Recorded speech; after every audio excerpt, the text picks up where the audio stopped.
సమగ్ర వార్తా విశ్లేషణ కార్యక్రమం గుడ్ మార్నింగ్ ఆదిలాబాద్ కార్యక్రమానికి స్వాగతం.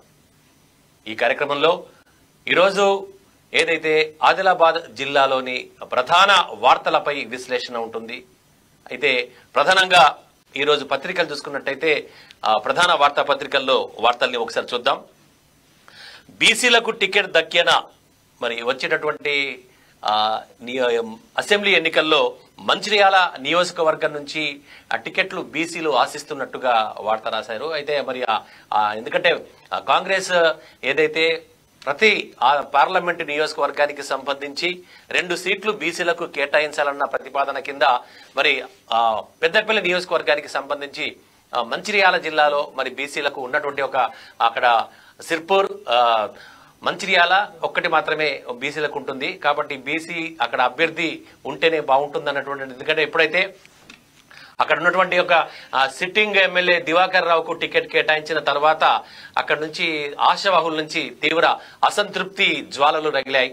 అక్కడ ఉన్నటువంటి అరవింద్ రెడ్డి తర్వాత రామ్మోహన్ నాయుడు ఇద్దరు కూడా ఆ టికెట్ కోసం ఆశలు పెట్టుకున్నారు. కానీ చివరాఖరికి మా సిట్టింగ్ ఎమ్మెల్యే దివాకర్ రావుకు టికెట్ దక్కడంతో వాళ్ళిద్దరూ అసంతృప్తితో తగ్గిపోతున్నారు. అయితే అక్కడ ఉన్నటువంటి రామ్మోహన్ నాయుడు మాత్రం ఆయన సైలెంట్ గా ఉన్నప్పటికీ ఆయన క్యాడర్, కింది క్యాడర్ అవుతుందో ఆ క్యాడర్ అంతా కూడా ఆ కాంగ్రెస్ పార్టీలో చేరిపోవడం జరిగింది. ఇక అరవింద్ రెడ్డి మాత్రం, మాజీ ఎమ్మెల్యే అరవింద్ రెడ్డి అక్కడ బలంగా టికెట్ ఆశించారు. అయితే అక్కడ ఉన్నటువంటి విశ్లేషణలో కూడా ఈసారి బీఆర్ఎస్ నుంచి గడ్డం అరవింద్ రెడ్డికి టికెట్ వస్తుంది, దివాకర్ రావుకు రాదు అనేటటువంటి వాదనలు కూడా అప్పట్లో బలంగా వినిపించాయి. కానీ బీఆర్ఎస్ హైకమాండ్ మాత్రం దివాకర్ రావుకి టికెట్ కేటాయించడంతో అక్కడ ఉన్నటువంటి బీసీలంతా కూడా ఏకతాటిపైకి వచ్చారు. సభలు సమావేశాలు పెట్టి ఆయన అభ్యర్థిత్వాన్ని వ్యతిరేకించారు. అక్కడ ఖచ్చితంగా బీసీలకు టికెట్ కేటాయించాలి అనేటటువంటి ఒక ప్రతిపాదనను తెరపైకి తెచ్చారు. అదేవైపు అరవింద్ రెడ్డి కూడా తన ధిక్కార స్వరం వినిపించారు. బీసీలకు గనక టికెట్ ఇచ్చినట్టయితే తాను మద్దతిస్తానని, లేదా తనను పోటీలో నిలిపినా సరే తను పోటీ చేయడానికి సిద్ధమన్నట్టుగా ఆయన ప్రకటించడం అక్కడ విశేషం. ఇక మరొక వార్త చూసినట్టయితే నీతి ఆయోగ్ ప్రోగ్రాం సమీక్షా సమావేశం అంటూ మరొక వార్త రాశారు. తర్వాత అసెంబ్లీ ఎన్నికల నిర్వహణకు సన్నద్ధం కావాలి అంటూ జిల్లా కలెక్టర్ రాహుల్ రాజ్ నిన్న అధికారులతో సమావేశం పెట్టి, ఎందుకంటే ఇంకా ఎన్నికల నోటిఫికేషన్ అతి త్వరలో రానుంది. ఇప్పటికే బీఆర్ఎస్ అభ్యర్థుల్ని ప్రకటించింది, బీజేపీ కాంగ్రెస్ తన అభ్యర్థుల్ని ప్రకటించాల్సిన అవకాశం ఉంది, త్వరలో ప్రకటించే అవకాశం ఉంది. అయితే మరొక వార్త చూస్తే నిరుద్యోగుల జీవితాలతో చెలగాటం అంటూ ఒక వార్త రాశారు. తర్వాత పట్టణాన్ని సర్వాంగ సుందరంగా తీర్చిదిద్దుతాం, బీజేపీ రాజ్యాంగ విలువలు కాపాడడం లేదంటూ బీఎస్పీ రాష్ట్ర అధ్యక్షుడు డాక్టర్ ఆర్ఎస్ ప్రవీణ్ కుమార్ కేంద్ర ప్రభుత్వం మీద ఫైర్ అయిన వార్త ఇక్కడ ఒక పత్రిక రాసింది. ఇక మరొక ప్రధాన పత్రిక చూసుకున్నట్టయితే చేప పిల్లల పంపిణీలో అక్రమాలు, గ్రామీణ వైద్యం మరింత చేరువ, ఓటు హక్కుపై విద్యార్థులకు అవగాహన కల్పించాలి అంటూ మరొక వార్తా కథనాన్ని ప్రచురించింది. ఇక కాంగ్రెస్ టికెట్లపై కసరత్తు ముమ్మరం, అభ్యర్థుల్లో ఉత్కంఠ అంటూ ఇంకొక వార్త రాసింది. ఎందుకంటే ఎప్పుడైతే బీఆర్ఎస్ ముందుగానే తన అభ్యర్థుల్ని ప్రకటించిందో ఆ తర్వాత ప్రతి నియోజకవర్గంలో కూడా, అంటే ఉమ్మడి ఆదిలాబాద్ నియోజకవర్గం సంబంధించి అక్కడ ఉన్నటువంటి 10 నియోజకవర్గాలలో కూడా కాంగ్రెస్ బీజేపీ నుంచి గట్టి పోటీ ఉంది. అయితే కానీ ప్రతి చోట కూడా 2-3 టికెట్ ఆశించేటటువంటి అవకాశం ఉండడంతో అభ్యర్థుల పరిశీలనని ఎన్నికల స్క్రీనింగ్ కమిటీ చాలా జాగ్రత్తగా పరిశీలించి అభ్యర్థుల వడపోత కార్యక్రమాన్ని చేపట్టింది. మరి ఈ వచ్చే వారం లేదా వచ్చే 2వ వారంలో కూడా అభ్యర్థులు ఎవరు అనేటటువంటి తేలే అవకాశం ఉంది. మరి ఆ విషయంలో ఇక్కడ ఉన్నటువంటి ఉమ్మడి ఆదిలాబాద్ జిల్లాలోని ఒకే ఒక నియోజకవర్గంలో మాత్రం, అంటే నిర్మల్ నియోజకవర్గంలో మాత్రం కొంత అభ్యర్థులపై ఒక స్పష్టత వచ్చినట్టుగా మనకు అనిపిస్తుంది. ఎందుకంటే అక్కడ ఉన్నటువంటి బీఆర్ఎస్ అభ్యర్థి ఇంద్రకరణ్ రెడ్డి పేరు ఖరారైన తర్వాత నిర్మల్ నియోజకవర్గానికి సంబంధించి కాంగ్రెస్ నుంచి శ్రీహరిరావు అభ్యర్థిత్వం అక్కడ ఉన్నటువంటి జిల్లా అధ్యక్షులు, కాంగ్రెస్ అధ్యక్షులు, అలాగే ఏలేటి మహేశ్వర్ రెడ్డి ఇటీవలే కాంగ్రెస్ నుంచి బీజేపీలో చేరినటువంటి నాయకుడు ఏలేటి మహేశ్వర్ రెడ్డి, అతను బీజేపీ నుంచి. అంటే అక్కడ మిగతా ఎవరి నుంచి ఎలాంటి పోటీ వీళ్ళకి లేకపోవడంతో దాదాపుగా అంటే అక్కడ లిస్టు, అంటే ఫైనల్ లిస్టు ఖరారు కానప్పటికీ కూడా బీజేపీ నుంచి ఏలేటి మహేశ్వర్ రెడ్డి, కాంగ్రెస్ నుంచి శ్రీహరిరావు అభ్యర్థిత్వం దాదాపుగా ఖరారైనట్టుగా మనకు స్పష్టమవుతోంది. అయితే అక్కడ ఉన్నటువంటి ఒక రాజకీయ గణాంకాలు, తర్వాత ఎన్నికల పరిశీలన, గత ఎన్నికల సరళి, ఇవన్నీ కనుక మనం గమనించినట్టయితే ఇక్కడ ముగ్గురు అభ్యర్థుల్లో కూడా అక్కడ నిర్మల్ నియోజకవర్గంలో త్రిముఖ పోరు నెలకొనే అవకాశం ఉంది.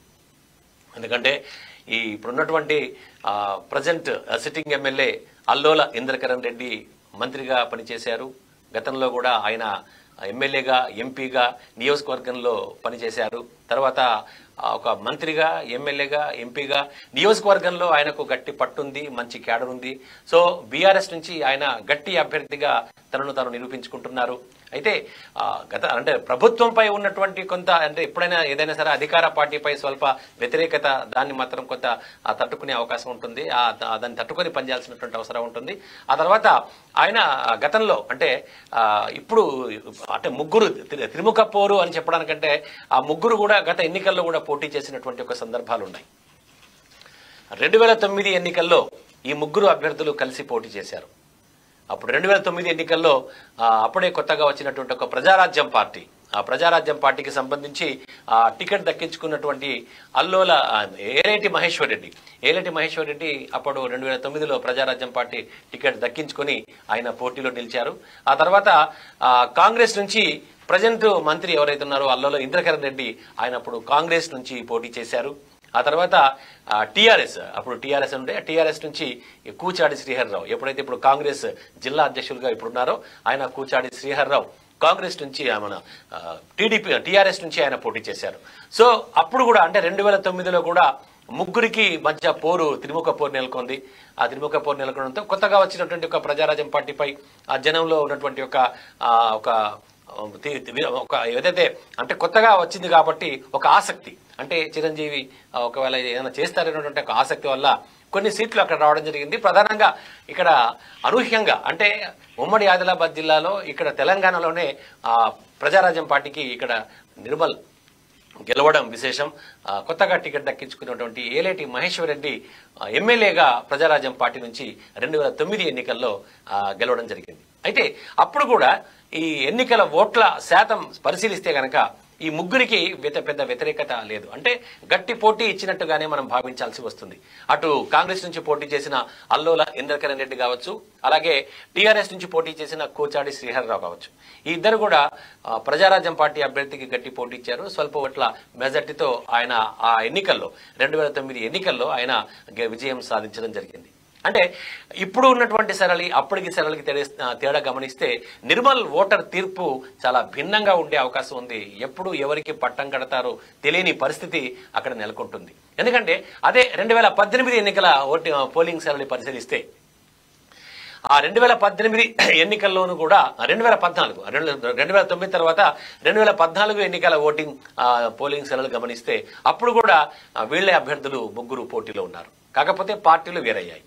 ఎందుకంటే ప్రజారాజ్యం పార్టీ ఆ తర్వాత గెలిచిన తర్వాత కాంగ్రెస్ లో విలీనం కావడం జరిగింది. తర్వాత కాంగ్రెస్ నుంచి అప్పుడు ఏలేటి మహేశ్వర్ రెడ్డి పోటీలో ఉన్నారు. ఆ తర్వాత ఇటు చూసినట్టయితే బీఎస్పీ నుంచి అల్లోల ఇంద్రకరణ్ రెడ్డి అప్పుడు బీఎస్పీ నుంచి పోటీ చేశారు. ఎందుకంటే ఆ తర్వాత కాంగ్రెస్ నుంచి మళ్ళీ టీఆర్ఎస్ టికెట్ దక్కకపోవడంతో ఆయన బీఎస్పీ నుంచి పోటీ చేశారు. ఇదే కూచాడి శ్రీహరిరావు 2014 ఎన్నికల్లో మళ్ళీ టీఆర్ఎస్ అభ్యర్థిగా శ్రీహరిరావు కూడా పోటీ చేశారు. అంటే ఈ ముగ్గురు అభ్యర్థుల మధ్యనే 2014 ఎన్నికల్లో కూడా పోటీ జరిగింది. కాకపోతే పార్టీలు తారుమారయ్యాయి. అలా బీఎస్పీ నుంచి అతను అల్లోల ఇంద్రకరణ్ రెడ్డి విజయం సాధించడంతో కాంగ్రెస్ నుంచి పోటీ చేసినటువంటి ఏలేటి మహేశ్వర్ రెడ్డి, అలాగే టీఆర్ఎస్ నుంచి పోటీ చేసిన కూచాడి శ్రీహరిరావు వాళ్ళు 2-3 స్థానాలతో సరిపెట్టుకోవాల్సినటువంటి ఒక పరిస్థితి 2014 ఎన్నికల్లో జరిగింది. ఇక మొన్నటి అంటే గత ఎన్నికల పోలింగ్ సరళి గమనించినట్టయితే 2018 ఎన్నికల్లో కనుక మళ్ళీ అక్కడ ఎవరైతే గెలిచినటువంటి బీఎస్పీ నుంచి గెలిచినటువంటి అల్లోల ఇంద్రకరణ్ రెడ్డి వెంటనే అప్పుడు అధికారంలో ఉన్నటువంటి ఒక టీఆర్ఎస్ లో చేరిపోవడంతో టీఆర్ఎస్ చేరిపోయిన తర్వాత ఈ 2018 ఎన్నికల్లో కూడా అతనికి అధికార పార్టీ టికెట్ ఇచ్చింది అల్లోల ఇంద్రకరణ్ రెడ్డికి. ఆ తర్వాత ఆ ఎన్నికల్లో అంటే ఆశలు పెట్టుకున్నటువంటి టికెట్ పై ఆశలు పెట్టుకున్నటువంటి ఎవరు శ్రీహర్రావుకి టికెట్ దక్కకపోవడంతో ఆయన సైలెంట్ గా ఉండాల్సి వచ్చింది. ఆ తర్వాత కాంగ్రెస్ నుంచి పోటీ చేసినటువంటి ఏలేటి మహేశ్వర్ రెడ్డి ఓడిపోవడం, తర్వాత బీజేపీ అభ్యర్థి 3వ స్థానం రావడం ఆ ఎన్నికల్లో జరగడం జరిగింది.